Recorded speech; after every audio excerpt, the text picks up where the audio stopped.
जैसा कि आप सभी जानते हैं, सच की हमेशा जीत होती है और हमारी एक छोटी सी प्रयास आप तक बड़ी खबर पहुंचाती है। तो स्वागत करते हैं आप सभी का STS न्यूज़ चैनल पर। आगे बढ़ने से पहले आप इस वीडियो को लाइक और चैनल को सब्सक्राइब जरूर कर ले और साथ में बेल आइकन भी प्रेस कर ले। चलिए बढ़ते हैं खबरों की।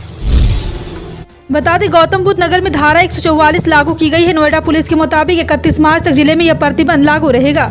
इस दौरान किसी भी स्थान पर अब 5 से ज्यादा लोग इकट्ठा नहीं हो सकते हैं। यहाँ पर पुलिस उपायुक्त कानून एवं व्यवस्था कमिश्नरेट गौतम बुद्ध नगर दिनेश कुमार सिंह की ओर से जारी आदेश जानकारी के मुताबिक गौतम बुद्ध नगर में धारा 144 लागू की गई है।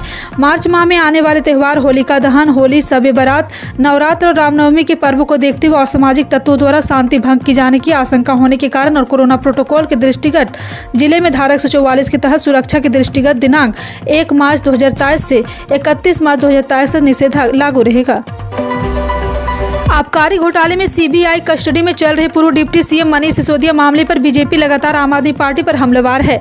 जहां एक और बीजेपी पूरी दिल्ली में इस पूरे मामले को लेकर जन जागरण अभियान चलाकर जनता के सामने इस मुद्दे को ले जाना चाहती है, तो वहीं दूसरी ओर अब बीजेपी ने दिल्ली के मुख्यमंत्री अरविंद केजरीवाल से इस्तीफे की मांग की है।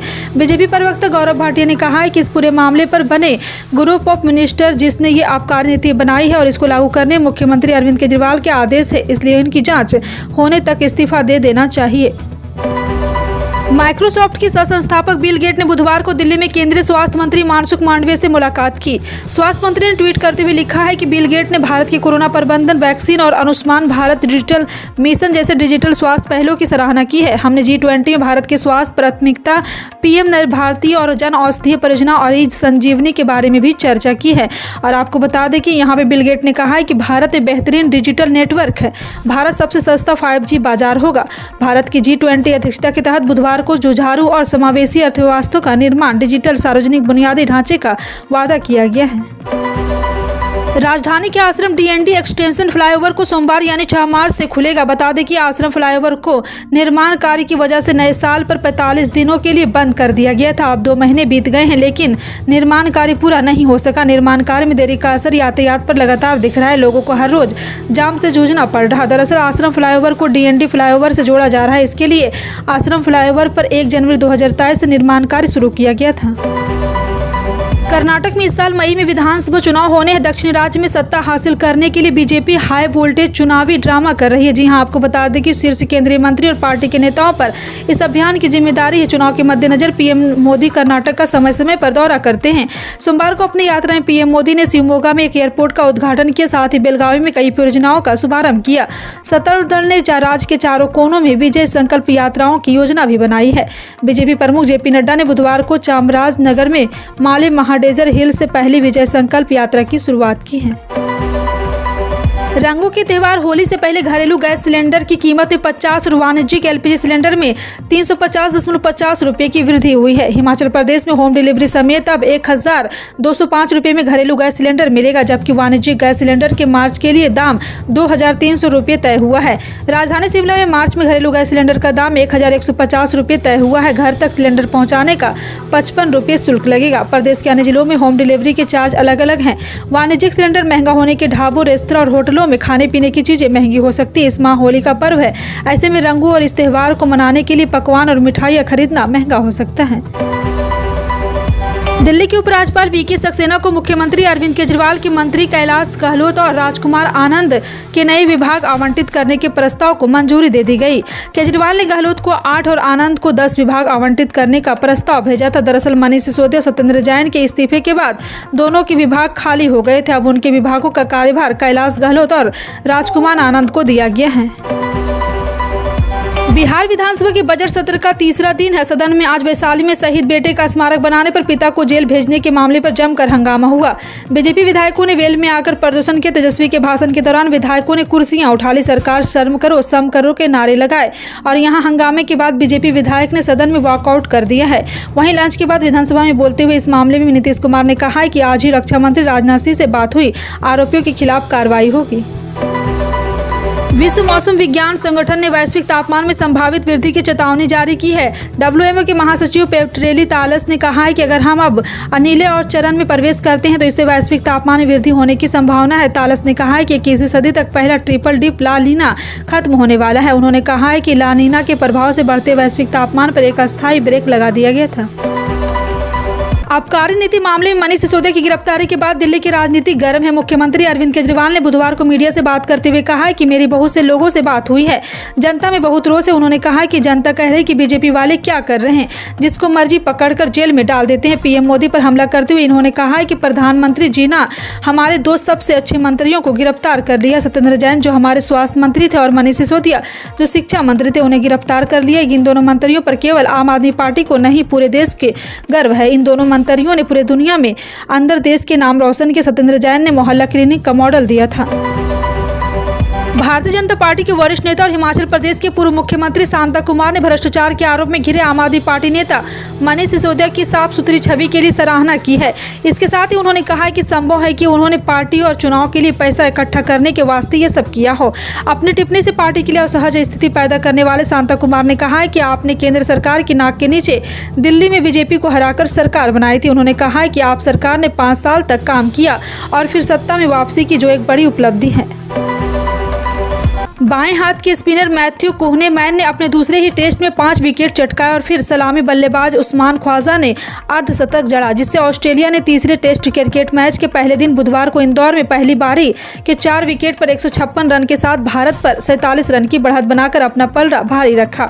स्पिन के अनुकूल पिच पर कुहनेमैन ने यहां पे अनुभवी ऑफ स्पिनर नॉर्थन लियोन को भारत को 33.2 ओवर में 109 रन पर समेट दिया। भारत के लिए विराट कोहली 52 गेंद में 22 रन बनाकर शीर्ष बकरोर रहे और जबकि खराब परफॉर्म से जूझ रहे लोकेश राहुल की जगह टीम में शामिल शुभमन गिल ने 21 रन बनाए।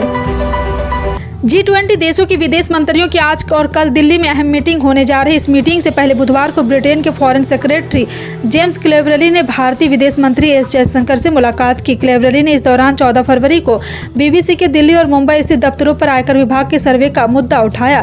क्लेवरली ने साथ ही कहा है कि BBC एक स्वतंत्र संगठन और सरकार भी अलग है। उन्होंने डॉक्यूमेंट्री नहीं देखी, लेकिन यूके और भारत की प्रतिक्रियाएं देखी हैं। न्यूज एजेंसी NI के सूत्रों से हवाले बताया कि जयशंकर ने ब्रिटेन और विदेश मंत्री से कहा है कि जो कंपनी भारत में काम कर रही उन्हें देश के कायदे कानून का पालन करना होगा। राजधानी दिल्ली में रोशनारा रोड पर स्थित फैक्ट्री में आज भीषण आग लग गई। घटना के बाद इलाके में हड़कंप मच गया। आनंद फानन में सूचना फायर ब्रिगेड और पुलिस को दे दी गई। सूचना मिलते ही फायर ब्रिगेड की टीम मौके पर पहुंची। बताया जा रहा है कि फायर ब्रिगेड की टीम आग बुझाने की कोशिश कर रही थी। उसी दौरान अचानक बिल्डिंग भरभराकर गिर गई। दिल्ली अग्निशमन विमान का कहना है कि गनीमत रही है कि कोई बिल्डिंग की चपेट में नहीं आया। जानकारी के अनुसार उत्तर दिल्ली में बुधवार को आग बुझाने के दौरान 3 मंजिला गोदाम भरभराकर ढह गया। इस दौरान करीब 100 दमकल कर्मी बाल बाल बच गए। दिल्ली की सियासत में मनीष सिसोदिया की गिरफ्तारी के बाद से बड़ा राजनीतिक बवाल शुरू हो गया। मुख्यमंत्री अरविंद केजरीवाल ने बीजेपी को आड़े हाथों लिया। उनकी तरफ से प्रधानमंत्री नरेंद्र मोदी की तुलना इंदिरा गांधी से कर दी गई है। जोर देकर कहा है कि पीएम इस समय इंदिरा गांधी की तरह अति कर रहे हैं। सीएम ने कहा है कि मेरी हजारों लोगों से बात हुई, जनता में भारी रोष है। जनता कह रही है कि बीजेपी वाले क्या कर रहे हैं, जिसको मर्जी जेल में डाल देते हैं। बाहुबली नेता अतीक अहमद ने अपनी सुरक्षा को लेकर सुप्रीम कोर्ट का दरवाजा खटखटाया। अतीक अहमद ने सुप्रीम कोर्ट में अर्जी दायर कर कहा है कि उसे यूपी में दर्ज मामलों की सुनवाई के लिए गुजरात से बाहर ना भेजा जाए। उनकी सुरक्षा और जान को खतरा है। अतीक अहमद की ओर से वकील हनीफ खान ने सुप्रीम कोर्ट में याचिका दायर की। याचिका में अहमदाबाद जेल से यूपी की जेल में प्रस्तावित ट्रांसफर का विरोध किया गया। अतीक की याचिका में कहा गया कि यूपी सरकार के कुछ मंत्रियों के बयान से ऐसा लगता है कि उनका फर्जी एनकाउंटर किया जा सकता है। मुख्यमंत्री आदित्यनाथ योगी ने माफिया और आरोपियों को मिट्टी से मिला देने की बात कही है। प्रधानमंत्री नरेंद्र मोदी की अध्यक्षता में मंत्रिमंडल की सुरक्षा मामलों की समिति ने 70 HDT-40 बैसेनर ट्रेनर विमान खरीदने को मंजूरी दे दी। इन विमानों को खरीदने में 6,828 करोड़ रुपए की लागत आएगी। रक्षा मंत्री राजनाथ सिंह ने इसकी जानकारी दी है। रक्षा मंत्री राजनाथ सिंह ने कहा है कि विमान की आपूर्ति 6 साल में की जाएगी। रक्षा मंत्रालय ने बताया कि HDT-40 का निर्माण हिंदुस्तान एरोनॉटिक्स लिमिटेड ने किया है और यह DMK की ओर से विपक्षी एकता को जोर देने की कवायद पर जम्मू कश्मीर के पूर्व मुख्यमंत्री ने फारूक अब्दुल्ला पर बड़ा बयान दिया। उन्होंने कहा है कि भारत विविधता में एकता का देश है। अगर हम विविधता की रक्षा करेंगे तो हम एकता की रक्षा करेंगे और इसलिए मुझे लगता है कि कश्मीर से कन्याकुमारी तक भारत को एकजुट करने की कोशिश अच्छी शुरुआत है। मुझे उम्मीद है कि विपक्ष और मजबूत होगा। अन्य नेता उसी तरह से सोचेंगे। हमारे पास एक खुशहाल देश है और हम इसे और आगे ले जाएंगे। झारखंड की राजधानी रांची के सराफा बाजार में सोने और चांदी के भाव में तेजी देखी रही है। बुधवार को 22 कैरेट सोने की कीमत प्रति 10 ग्राम 53,000 रुपये और 24 कैरेट सोने की कीमत प्रति 10 ग्राम 55,650 रुपये है। वहीं चांदी की कीमत प्रति किलो 69,200 रुपये है। बता दें कि उत्पाद शुल्क और मेकिंग चार्ज के चलते सोने व चांदी कीमतों में बदलाव होता रहता है। रांची के सराफा बाजार शशांक ने न्यूज 18 लोकल को बताया कि सोने व चांदी के भाव में हल्की बढ़ोतरी दर्ज हुई है। संथाल परगना के रेल यात्रियों के लिए अच्छी खबर है। संथाल परगना के प्रवेश द्वार कहे जाने वाले जसीडीह स्टेशन से होकर जल्द ही वंदे भारत एक्सप्रेस ट्रेन दौड़ने वाली है। यहाँ के लोग वंदे भारत ट्रेन से दिल्ली व कोलकाता का सफर कर सकेंगे। दरअसल दिल्ली कोलकाता के बीच वंदे भारत एक्सप्रेस चलाने की योजना है। यह ट्रेन जसीडीह रेलवे स्टेशन को होकर चल जाएगी और यह ट्रेन 160 किलोमीटर प्रति घंटा की रफ्तार से चलेगी। जानकारी के अनुसार मुख्य रेल लाइन में ट्रेनों की रफ्तार बढ़ाने के लिए बीते दिनों हावड़ा में रेल अधिकारी की बैठक हुई थी। सभी तकनीक बिंदुओं पर चर्चा की गई और इस पर जल्द ही काम शुरू करने का निर्देश दिया गया है। फिलहाल आपका इन सभी खबरों पर क्या कहना है, कमेंट सेक्शन में टाइप करके जरूर बताएं। इसी तरह की पल पल की अपडेट जानने के लिए जुड़ रहे हैं आप अपने NTS न्यूज चैनल से। मिलते हैं अगली बड़ी खबर में, तब तक के लिए जय हिंद।